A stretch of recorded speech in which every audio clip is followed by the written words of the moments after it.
예, 선곡도 너무 잘했고 찬양도 너무 은혜롭게 잘 하셨죠. 앞에서 너무 은혜가 돼서 저는 가슴 벅차며 이렇게 따라 불렀습니다. 잘 지내셨죠, 우리 사랑하는 성도님들?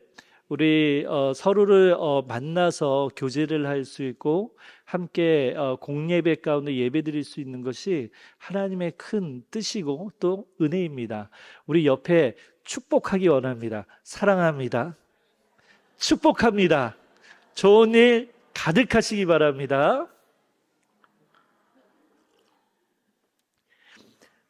우리 그리스도인이 진짜 좋은 게 뭐냐면 축복권이 있어요, 우리에게.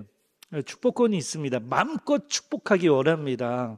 그래서 사도들도 제자들도 항상 말씀을 시작할 때 편지 어떻게 시작해요? 축복하는. 꾸짖으면서 시작하지 않잖아요. 그죠? 축복하면서 시작하지 않습니까?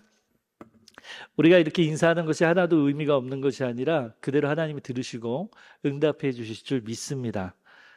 오늘 말씀은요, 우리는 낙심하지 않습니다입니다. 예, 우리는 낙심하지 않습니다. 어떤 말씀을 전해야 될까 고민을 참 많이 하는데요. 늘 그런 가운데 우리 대강교회 저는 굉장히 둔감한 사람이지만 나름 기도해 봤어요. 하나님, 어떤 말씀이 이 시기에 우리 대강교회 그리고 저에게도 좋겠습니까? 낙심이란 게 딱 생각이 나는 거예요. 그러면서 성경 구절을 한번 찾아보았어요.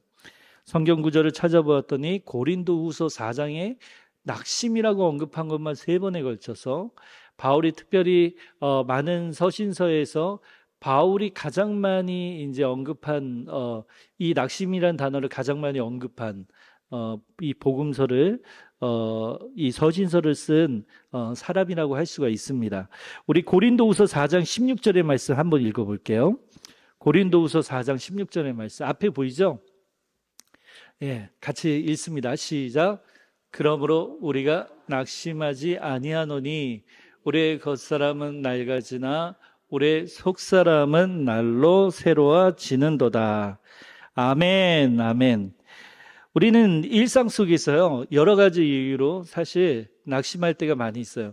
낙심한 사람 찾는 것 굉장히 쉽습니다. 어떻게 찾죠? 얼굴 표정만 보면 알아요. 그죠? 일단 고개를 들지 못해요. 그죠? 고개가 떨궈져 있고 힘이 없어요. 누가 봐도 정말 뭔가 안 좋은 일이 생겼구나, 뭔가 힘든 일을 지금 겪고 있구나, 우리는 알 수 있죠. 여러 가지 일들이 세상 속에서 많은 사람들을 낙심케 합니다. 직장에 다니는 분들도 있고 또한 자녀분들도 있잖아요. 그럼 항상 뭐가 있습니까? 승진이 있잖아요. 그죠? 승진. 진급을 위한 기도 제목으로도 우리 성도님들이 참 많이 부탁을 하시는데요. 승진이나 그리고 승진에서 실패했을 때, 그리고 가장 많이 낙심되는 게 인간 관계 속에서 낙심해요. 사람이 모여서 살다 보면 나하고 맞는 사람이 그리 많습니까? 많지 않습니까? 많지 않은 것 같아요. 네, 제 성격이 나빠서 그런지 모르겠는데 많은 것 같지는 않아요. 우리 성도님들은 어떻게 느낄지 모르겠지만 인간관계 속에서의 갈등이 사람을 낙심케 하는 일 중에 또한 한 가지이고요. 또 한 가지, 어떤 일? 경제적인 어려움. 그죠? 경제적인 어려움에 처했을 때는 그야말로 어찌할 수 없어서 낙심할 때가 많이 있습니다. 그리고 질병도요. 그죠? 갑작스러운 질병이 찾아왔을 때 많은 사람들이 낙심케 되죠. 네. 저희 자녀들이 지금 뛰어 올라갈 때, 그죠? 예. 낙심이라는 단어는 그래서 일반적으로 우리가 세상 속에서 받아들일 때 이 표현은 기운을 잃고 있는 상태, 특별히 희망이 희미해져가 있는 상태를 우리는 낙심이라는 표현을 씁니다. 그런데요, 오늘 성경에서 바울이 언급하고 있는 낙심은 뭐 승진이라든가 인간관계의 갈등이라든가 질병에 의해서라든가 그런 것으로 오는 낙심을 다루고 있는 것이 아니에요. 그래서 성경에서 말하고 있는 낙심, 이것에 대한 의미를 우리가 알기 원하는데 고린도후서 4장 1절, 8절, 16절에서 사도 바울은 낙심이란 이 어휘를 계속 반복해요. 바울은 자신의 사역에서 마주한 어려움과 맞물려 있을 때 낙심이라는 단어를 사용했어요. 인간관계의 갈등, 아니면 승진이나 경제적이나 인간관계 뭐 이런 것들이 아니고요.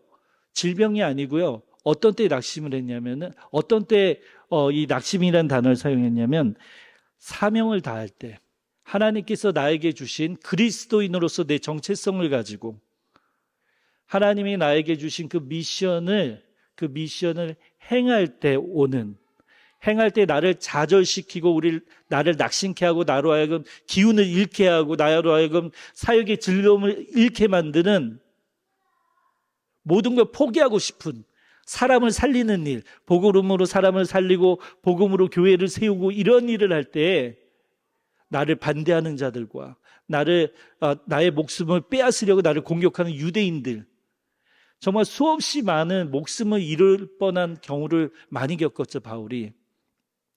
특별히 바울이 이 낙심이라는 단어를 사용할 때는 하나님의 미션, 하나님이 주어진 그 사명을 다할 때 낙심이란 단어를 사용했습니다. 바울이 전하는 메시지 속에서 이 낙심이라는 의미를 통해 그리스도인 우리들에게 큰 도전을 줍니다.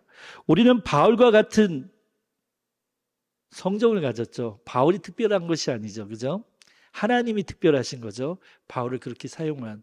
바울과 성정이 동일한, 신분이 동일합니까? 동일합니다. 어떤 신분을 가지고 있어요? 그리스도인이라는 신분을 갖고 있고, 또 동일한 신분 뭐가 있습니까? 하나님의 자녀라고 하는 동일한 신분을 갖고 있고, 또 동일한 신분 뭐가 있죠? 예수 그리스도의 제자라고 하는 동일한 신분과 그런 사명을, 그런 미션을 우리는 가지고 있습니다. 우리는 바울과 같이 그리스도인으로서 주께 받은 사명대로 복음을 전하는 삶을 살 때 바울뿐만 아니라 우리도 고초를 겪을 수 있습니다. 사랑하는 주를 위해 복음을 열심히 전해도 그 결실을 얻지 못해 우리는 낙심할 수 있습니다. 대강교회를 살리기 위해서, 대강교회를 위해서, 주를 위해서 하는 일이 대강교회를 위해서 하는 일이라고 생각하고 받은 직분의 항존직이라는 이 사명을, 내가 가진 이 직분의 그리스도라는 신분을 최선을 다해서 오랫동안 섬기고 했지만 무엇인가 결실이 나에게 주어지지 않을 때, 내 안에 기쁨이 없을 때 우리는 낙심을 마주할 수도 있습니다. 오히려 나를 박해하는 자들을 복음을 전하는 중에 만남으로 인해서 또 낙심을 할 수도 있습니다. 그것이 내 사랑하는 자녀일 수도 있어요. 내 배우자일 수도 있습니다. 바울도 그런 미션과 사명을 다할 때 그러했습니다. 그럼에도 그는 우리에게 전하고 있는 거예요. 이 낙심이란 말을 쓸 때 뒤에 동사를 붙여요. 부정 동사를 쓰죠. 뭐라고 합니까? 나는 낙심하지 않습니다. 나는 낙심하지 않습니다. 오늘 우리는 바울을 통해 낙심이 무엇인지, 그리고 그 원인과 해결책이 어디 있는지에 대해서, 바울이 어떤 해결책을 찾았는지에 대해서 나누고 우리가 도전받기 원합니다. 그래서 우리가 대강교회 가운데 신앙생활하는 가운데 우리의 정체성을 가지고 우리 교회의 부흥을 위해서, 주를 위해서 우리가 낙심하지 않고 이 자리에서 힘을 내서 일어날 수 있는, 우리의 소명을 다시 한번, 우리의 사명을 다시 한번 일깨울 수 있는 시간이 되기를 진심으로 축복합니다. 첫 번째, 낙심의 성경적 의미에 대해서 먼저 나누고자 합니다. 낙심이란 단어는요, 제가 여기서 어휘를 많이 이렇게 우리 성도님들에게 어휘를 중심으로 해서 설교를 많이 전하는데요. 이 어휘가 정말 오랫동안 신학자들이 연구했어요. 그래서 대표적인 구약과 신약에 관련된 어휘 있잖아요. 어휘, 그 원어의 의미를 정말 오랫동안 몇백 년 동안 연구하여 이런 것들을 총망라해서 만든 책들이 있어요. 그래서 낙심이란 단어만 딱 찾아도, 그 어휘를 딱 찾아도 무려 TDNT라고 하는 어휘 사전, 복음주의 계열에 있는, 오랫동안 사랑받고 있는 TDNT라는 사전이 있거든요.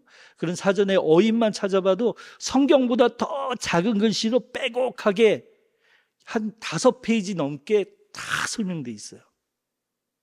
연구가 얼굴에 인상을 좋은 거예요. 좋은 거예요.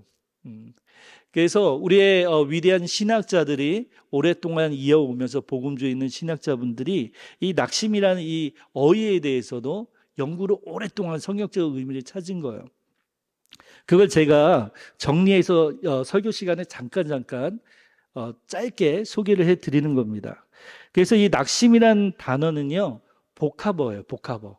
두 가지 단어가 하나로 만들어진 언어예요. 그래서 전치사하고 명사가 합쳐져 있어요.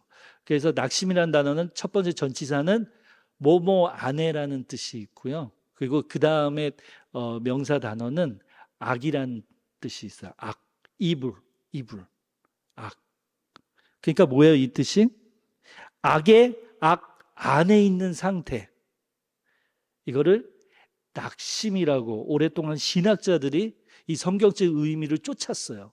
그러니까 우리가 사회적으로 그 의미를, 우리가 낙심을 할 때 기운을 잃고 힘을 잃고 무엇인가 할 희망을 잃어버린 이런 상태가 아니라, 성경에서 사용하고 있는 이 낙심이라는 의미가 과연 무엇일까?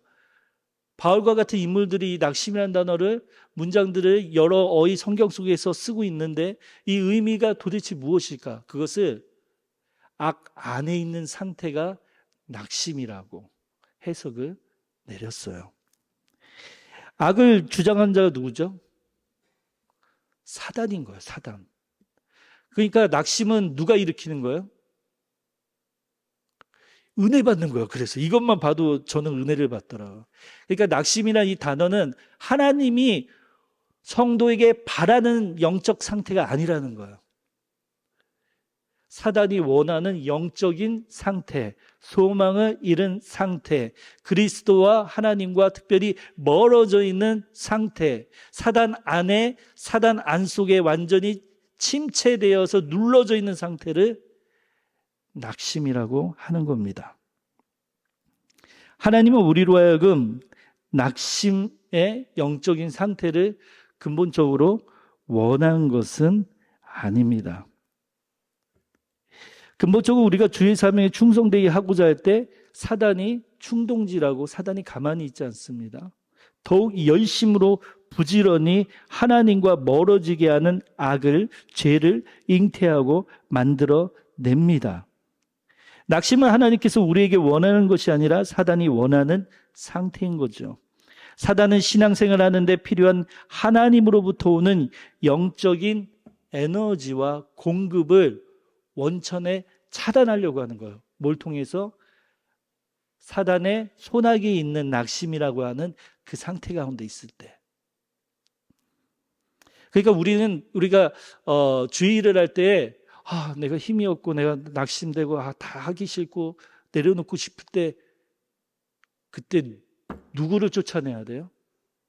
사단이 내 옆에 와서 나를 침투하려 하고 내 안에 가는데 속삭일 때, 나로 하여금 낙심케 할 때 선포하고 대적해야 되는 거죠. 누구를? 사단을. 눈에 보이지 않잖아요. 눈에 보이지 않지만 우리가 부지런히 하나님 앞에 가까이 나가서 영적인 민감한 상태에 있을 때, 지금 사단이 장난치는구나. 나로 하여금 지금 낙심케 하고, 나로 하여금 더 이상 기도할 힘도 없게 하고, 말씀을 볼 힘도 없게 하고, 나로 하여금 다른 누군가와 화해할, 누군가를 용서할 상태도 아니게 만들어버리는구나. 이것을 알아야 한다는 겁니다. 지속적이고 충실한 하나님의 말씀에 순종함으로 영적인 힘과 하나님의 능력을 발현하는 것이 바로 우리 그리스도인이에요. 그래서 빛이 난다는 거예요. 하나님의 능력이 누구 안에서 빛나기 때문에, 우리 안에서 일어나기 때문에 빛이 난다라는 거예요. 그리고 예수님이 빛으로 오셨다는 의미예요. 그런데 사단은 낙심을 통하여서 그 불가능하게 만들려고 하는 겁니다. 그래서 눈빛부터가 달라지잖아요. 낙심하고 힘이 빠져 있고 사람이 시험 들어 있고 사단에게 미혹되어져 있을 때 뭐예요? 다른 사람들 사랑하지 않아요. 따뜻한 시선으로 바라보지 않아요. 인사도 받지 않아요, 서로. 관심도 가지지 않아요. 마음에 메마름만 가득한 거예요. 그때 알아야 되는 거예요. 사단이 나를 미혹하고 넘어지게 하려고, 나를 잡아뜨리게 하려고, 나를 주의 사명을 미션을 다하지 못하도록 바울과 같이 나를 영적으로 완전히 죽이려고 나를 도전하고 있구나. 그런 사단을 깨달아 알아야 합니다. 하나님은요, 우리에게 욥과 같은 좋은 예를 주셨어요. 욥이 낙심되는 상황 속에서 어떻게 했습니까? 결국에는 그 낙심을 이겨냈죠. 어떻게 이겨냈습니까? 하나님이 주신 능력으로 이겨냈어요. 그런데 욥이 왜 낙심했습니까? 하나님이 사단을 허락하거든요. 욥을 시험할 수 있도록, 욥이 고초를 겪을 수 있도록 하나님이 사단을 허락하셨습니다. 어떤 사람들은 욥의 이 이야기 통해서 하나님을 오해합니다. 아니, 하나님은 좋으신 하나님인데 어떻게 욥과 같이 신실한 자를 그렇게 칠 수 있도록 허락하시고 어떻게 사단까지도 이용해서 낙심하게 하시는 걸까? 그런 사람들은 성경을 욥기를 끝까지 안 읽은 거죠. 그죠? 욥기 마지막 42장까지 읽었을 때 내가 이제야 살아계신 주를 배움나이다라고 하는 욥의 고백을 보지 못하는 거죠. 왜 그런 겁니까? 말씀 읽다가 낙심도 시키는 거죠. 나로 하여금 시험 들게 하는 거예요. 하나님의 뜻을 오해하게 하고 끝까지 보지 않고 어떤 부분에 있어서 내가 걸려 넘어졌을 때 말씀 있는 일을 덮어버리고 포기하고. 자녀들 중에도 그런 자녀들이 있죠. 말씀을 읽다가 어떻게 하나님이 이럴 수가 있어? 교회 나오기를 포기하는 자녀들도 있죠. 나름대로 집에서 신앙생활 한다고 성경을 읽다가. 하지만 하나님께서는 사단을 이용하셔서 욥을 오히려 살리셨듯이 낙심으로 인해 그리스도인들이 직면하는 일상의 문제나 영적인 도전 속에서도 그 믿음을 견지할 수 있도록, 그 믿음이 굳건해질 수 있도록, 그 믿음이 더욱더 커져갈 수 있도록, 더욱더 하나님의 그 사명을, 미션을 열망할 수 있도록 오히려 하나님은 낙심을 이용하신다는 거예요. 마치 예수님이 이 땅에 오셨을 때 어둠이 깨닫지 못했더라라고 하는 그 말씀과 같이 사단은 우리를 낙심케 하고 우리를 넘어뜨리려고 하지만 하나님은 그것을 이용하여서 신실한 그리스도인들을 오히려 세우고 하나님의 능력이 온전히 그 가운데 임해서 하나님의 교회를 세우려고 하는 그 계획을 사단은 깨닫지 못하는 거죠. 만약 우리가 그런 낙심한 상태의 주의를 하다가 낙심한 상태에 멈춰 있다면 우리는 하나님의 계획을 깨닫지 못하고 사단에게 속아 있는 상태라는 겁니다. 하나님의 일을 할 때 기뻐해야 되는 것이 아니라 하나님의 일을 할 때 기쁜 겁니다. 다시 한번요. 하나님의 일을 할 때 기뻐해야 되는 게 아니라 하나님의 일을 할 때 기뻐해야 되는 거예요. 그것이 바로 하나님이 우리에게 하시는 일입니다. 이제 우리는 복음을 전하는 대상들, 왜 복음을 믿음으로 수용하지 못하는 자들이 있잖아요. 우리가 복음을 전하다 보면 그분들이 복음을 받아들이지 못해 우리가 낙심할 때도 있고, 또 그들이 왜 이 복음을, 이 생명의 말씀을 내가 만나 예수님 체험한 구원자이신 그 십자가에서 나를 위해서 죽으신 그분을 왜 구원자로 고백하지 못할까? 이유가 무엇일까? 첫째, 사람들이 믿지 않는 근본적인 원인은요, 외적인 도전에 있습니다. 특별히 제가 오늘 이 말씀, 이 중심을 할 때에, 이 중심을 전할 때 존 스토트 목사님 책을 도움을 많이 받았습니다. 존 스토트 목사님이 이런 부분에 대해서 영적으로 깨우쳐서 전한 책의 내용이 있어요. 그래서 그걸 기반으로 오늘 좀 전하고 있습니다. 사람들이 믿지 않는 근본적인 원인은 외적인 도전에 있다는 겁니다. 외적인 도전이 뭘까? 고린도후서 3장 14절의 말씀. 그러나 그들의 마음이 완고하여 오늘까지도 구약을 읽을 때에 그 수건이 벗겨지지 아니하였으니, 여기서 주목해야 될 건 그 수건이 벗겨지지 아니하고 있으니, 유대인들이 이야기하는 거죠. 수건이, 그 수건은 그리스도 안에서 없어질 것이다. 이 수건에 주목하세요. 이 수건이란 단어. 고린도후서 3장뿐만 아니라 여러 부분에 있어서 수건을 연상케 하는 수건이란 단어뿐만 아니라 바울은 계속 사용하고 있어요. 수건이 뭘까요? 이 수건은 아직 믿지 않는 자들의 마음을 덮어버린다는 거예요. 복음을 수용하지 못하게 만든다는 거예요. 아무리 복음 전한 자가 열정적으로 전하고 정말 변증법적으로 정말 설득당할 수 없도록 정말 뛰어난 언변의 솜씨로 전해도 그가 복음을 받아들이지 않는 것은 그의 안에 눈에 보이지 않지만 무엇이 덮여져 있는 거예요? 수건이 덮여져 있는 상태라는 거예요. 마치 바울이 계명되기 전에 사울이었을 때 그의 눈에 비늘이 벗겨졌을 때 비로소 예수 그리스도를 만났죠.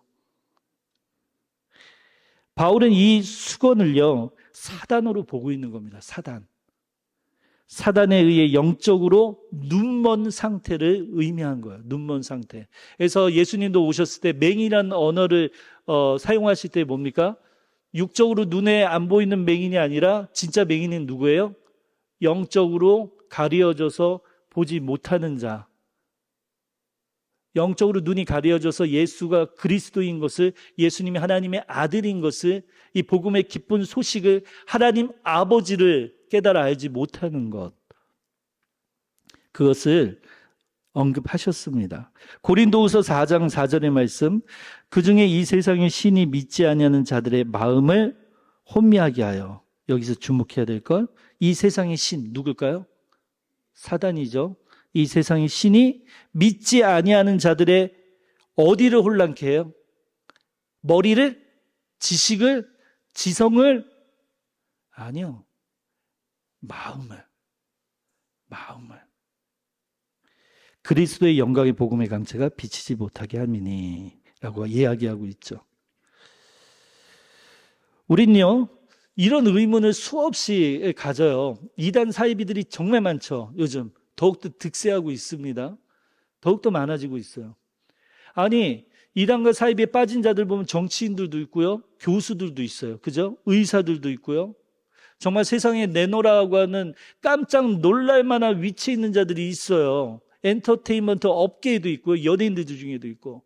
아니, 저렇게 은사도 많고 똑똑하고 지성적으로도 정말 현대인들에게 있어서 정말 놀랄 정도로 칭찬받는 자들도 있는데, 어떻게 그런 자들이 이단 사이비의 교리에 넘어갈까? 어떻게 그렇게 허술한 교리에 넘어갈까? 그들은 머리에 넘어간 게 아닙니다.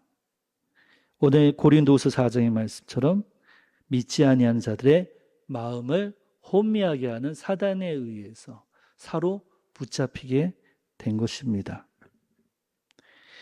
사단에 미혹되는 것은 지적인 능력이나 지식의 유무, 내가 인간적인 열심으로 사역을 다하는 것에 있지 않습니다. 마음의 문제입니다. 마음의 문제. 마음의 약한 부분을 사단이 침투하여 넘어뜨립니다. 영적인 문제라는 거예요. 영적인 문제. 우리 상당히 우리가 신앙생활할 때 영적이다 이런 거에 있어서 좀 어색해 하시는 분들이 있어요. 그런데 가까워야 돼요. 왜냐? 성경은 하나님은 우리에게 늘 관심을 가질 때 우리의 겉사람에 관심을 가진 게 아니에요. 그래서 오늘 말씀에도 보면, 뒤에 보면 나오는데, 우리의 겉사람은 후패하고 우리의 속사람은 새롭게 하시거든요. 속사람은 우리의 영혼을 이야기해요. 영. 하나님의 관심이 있는 것은 우리의 육에 있는 것이 아니고 영에 있어요. 우리의 영의 해방에 있습니다.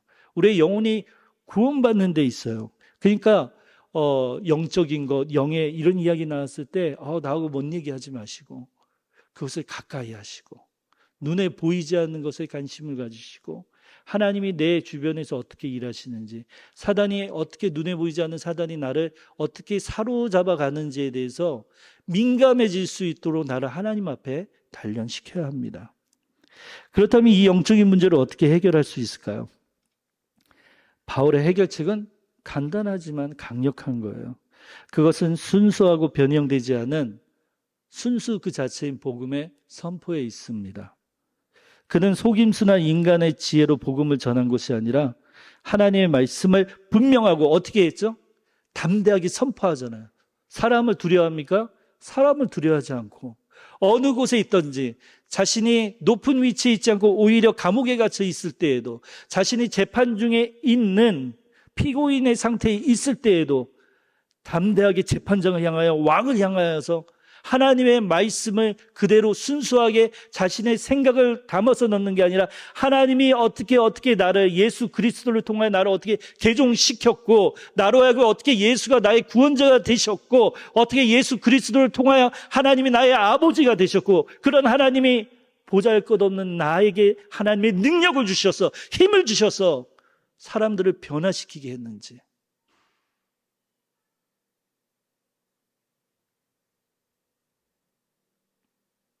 그가 가진 모든 것들을 쓰레기와 같이 만들고 오직 예수 그리스도만이 내가 가진 가장 큰 보물로 질그릇 안에 담긴 보배로 고백을 했는지. 바울은 그대로 선포하고 있어요. 이 접근 방식은요, 하나님의 능력을 통해 어둠 속에 갇힌 마음들의 빛을 비출 수 있는 유일한 방법인 거예요. 그러면 우리가 복음을 전할 때 기억해야 합니다. 우리의 말의 혀에 능수능란함에 있지 않습니다. 내가 가진 소유에 있는 것도 아니에요. 오직 하나님의 말씀을 순수하게, 하나님이 나에게 어떻게 구원자가 되셨고 예수 그리스도께서 나에게 어떤 분이신지 가감없이 그대로 말씀을 통하여 상대방에게 선포할 때 영적인 어둠 가운데 수건이 덮여져 있는 그들의 수건을 거둘 수 있는 것입니다. 누가 하시는 거예요? 결국 그 일은 내가 하는 게 아니라 하나님이 하신 일이란 것입니다. 예레미야 31장 33절, 내가 나의 법을 그들의 속에 두며 그들의 마음에 기록하여 나는 그들의 하나님이 되고 그들은 내 백성이 될 것이라. 여기서 집중해야 될 건 어디에 두어요? 나의 법을 그들의 마음에 둔다. 사단은 마음을 혼미케 하려고, 하나님은 하나님의 법, 하나님의 말씀을 어디에 두려고 해요? 마음에 두려고요. 그래서 하나님은 뭐라고 말씀하세요? 예수 그리스도를 통해, 바울을 통해 사람의 생명이 어디에서 난다고 그랬어요? 마음에서 난다고 그랬잖아요. 하나님의 말씀이 개인의 내면에 심어질 때 외적인 원인인 사단이 결코 방해할 수 없고 오히려 그 낙심을 이용하고 승리하는 하나님을 만날 수 있다는 것입니다. 그러므로 우리가 이 세상을 마주하고 우리가 주의 일을 감당할 때 우리가 낙심할 일이 없습니다. 우리가 낙심할 일이 없습니다. 오히려 내가 지금 제대로 하고 있구나를 깨달아야 합니다. 내가 제대로 하고 있으니까 사단이 나를 넘어뜨리려고 하는구나. 나의 일을 멈추게 하려고 하는구나. 나로 하여금 저 사람에게 복음 전하는데 나를 방해하고 있구나. 나를 통해서 기도하려고 하는데 하나님 앞에 기도의 강을 건널 수 없도록 그 강에 온갖 악한 것들을 심어놓고 나로 하여금 주의 전에 가지 못하게 막고 있구나. 바울은 고린도전서 2장 4절에서 5절 말씀에 내 말과 내 전도함이 설득력 있는 지혜의 말로 하지 아니하고, 여기서 중요합니다. 그 다음이 다만 누구의 나타나심? 성령의 나타나심. 여기 있어요. 성령의 나타나심과 능력으로 하여 너희 믿음이 사람의 지혜에 있지 아니하고 다만 하나님의 능력에 있게 하려 하였노라. 그러므로 우리가 복음을 전할 때 우리가 담대히 복음의 빛을 상대방에게 비출 때 기억해야 될 건 뭐예요? 우리가 낙심하지 않은 이유는 뭐예요? 누가 나와 함께 계셔요? 성령님께서 나와 동행하고 있다는 사실을 알고 내가 두려워할 것이 없습니다. 내가 무서워할 것이 없습니다. 이렇게 짧게 고백하는 거예요.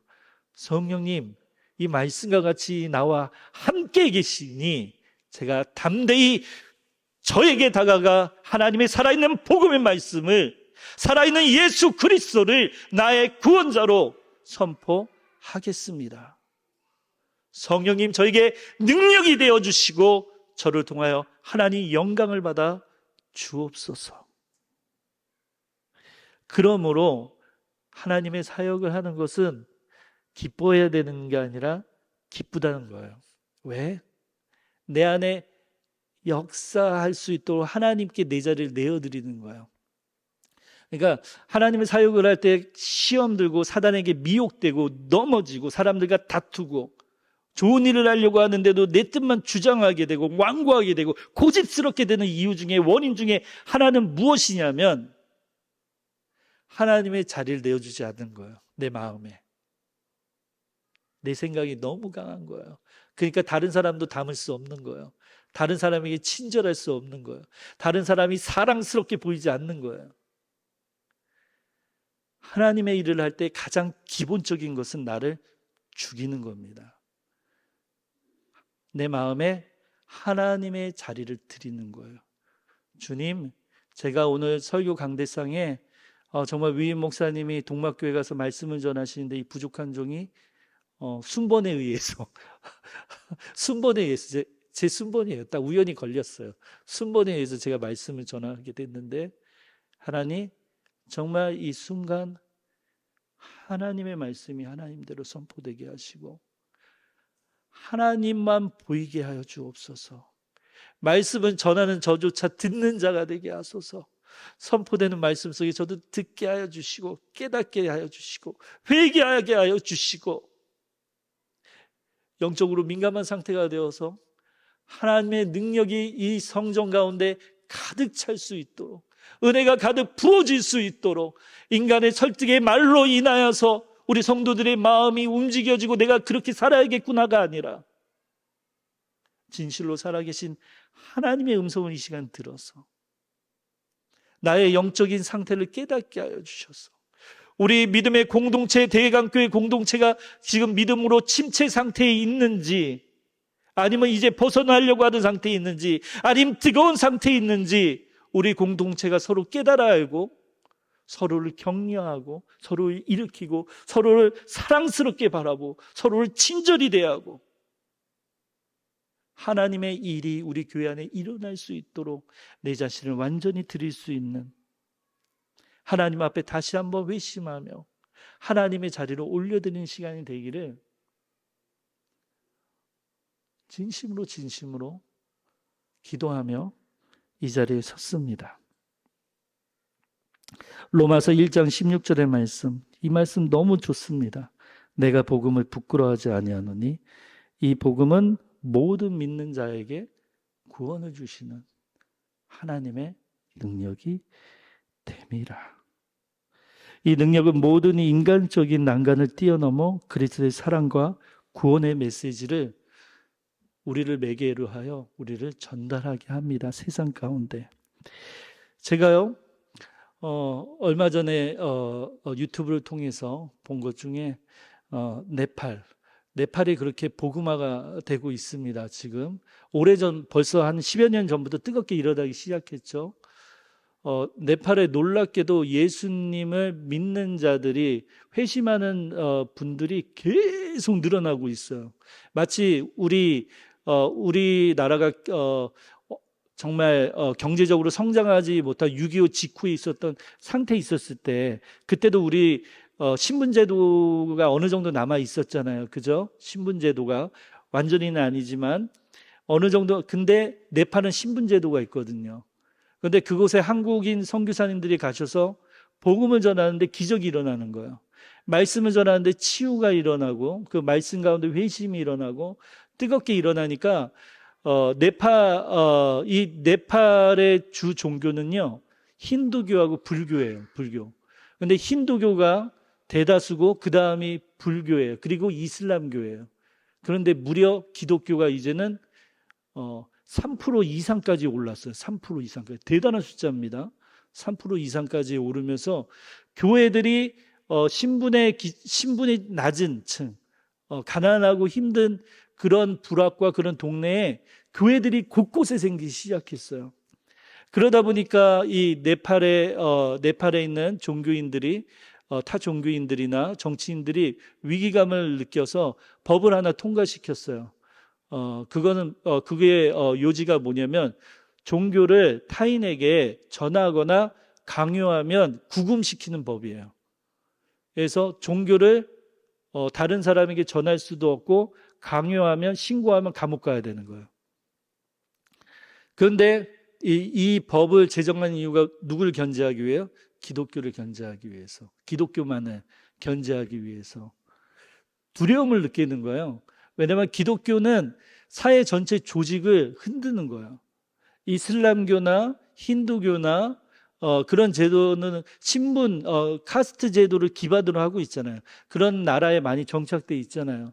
불교도 마찬가지고. 그러니까 그 나라의 네팔 사람들의 정체성과 전통을 훼손하지 않는다는 거예요. 하지만 기독교가 들어오면 훼손합니까? 안 합니까? 훼손하잖아요. 기독교가 들어가면 우리 제사가 없어졌잖아요. 제사도 없어지고, 그죠? 신분 제도뿐만 아니라 모든 것이 신분의 기천이 없어졌잖아요. 우리 복음의 역사가 그러하잖아요. 그러니까 네팔에 엄청난 사회적 문제가 일어나고 있는 거예요. 근데 제가 말하고자 하는 요지는 무엇이냐면 하나님의 복음이 전달되는 데 있어서 다른 사람에게 강요해서 그렇게 전파가 될 수가 없다라는 거야. 하나님이 일하시는 거야. 누굴 통해? 소수의 한국인 선교사님을 통하여서 하나님께서 그들의 복음의 그릇을 능력으로 사용하셔서 네팔 사람들을 성령님을 통하여 변화시키고 교회가 생겨나고 형제들, 가족들, 내가 가진 것들을 다 포기하면서까지도 기독교로 용감하게 개종하는 네팔 사람들이 또한 네팔 사람들뿐만 아니라 세계 곳곳에 많이 생겨나고 있다는 겁니다. 사랑하는 성도 여러분, 제가 복음을 지금 이 말씀을 전하는 중에 이 복음이라는 것은 우리의 능력으로 전할 수 없다는 사실을 계속 강조하고 있는 것입니다.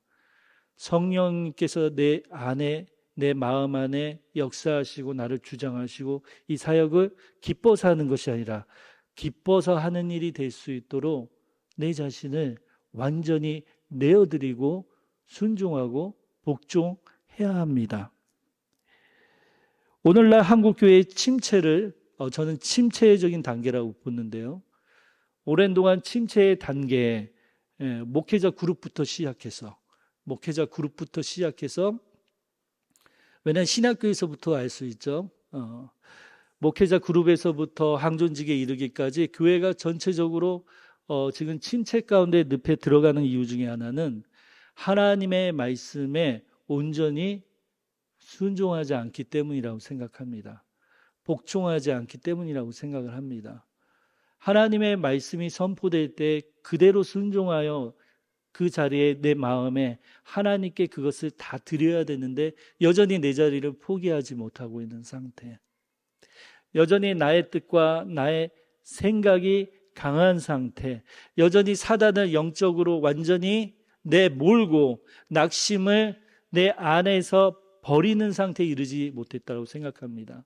이 모든 것에는 하나님의 말씀을 완전히 내가 복종하려고 하는 마음의 자세에 있지 않다라고 생각이 듭니다.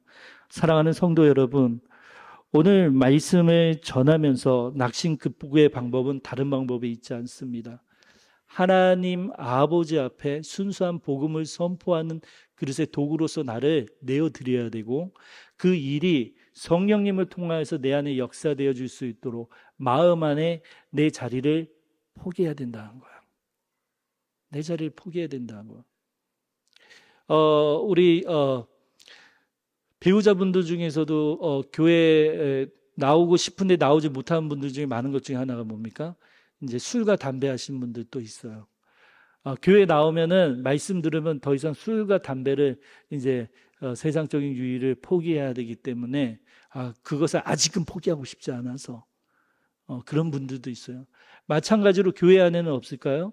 교회 안에 여전히 하나님의 말씀의 강대성에서 그대로 선포되어진데도 불구하고 오늘날 그 말씀을 들을 때에 내 마음대로 좋게 나의 잣대로 그 말씀을 선별하여 선치하고 그것을 사용하고 나에게는 불편하고 나에게는 아직이라고 하는 문제에 있어서는 뒤로 숙제와 같이 밀어놓는 상태.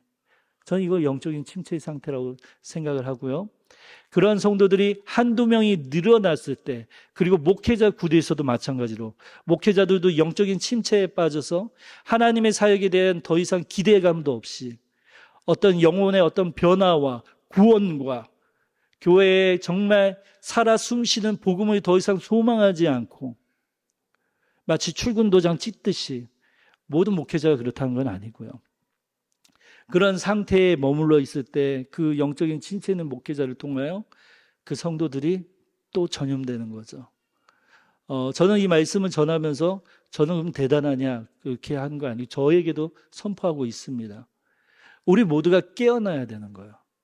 하나님의 말씀을 선별하여 선치하지 말고 하나님의 말씀이 강대상에서 그대로 선포되어지는, 내가 말씀으로, 하나님의 말씀으로 보는 대로, 내가 기도할 때 하나님께서 나에게 주시는 그 기도의 음성 그대로, 하나님 이건 말고요가 아니라 그 음성이 그대로 수용하여서 그것에 순종할 때, 그것에 복종할 때 영적인 침체 가운데 하나님께서 우리를 구원하여 주실 것을 믿습니다.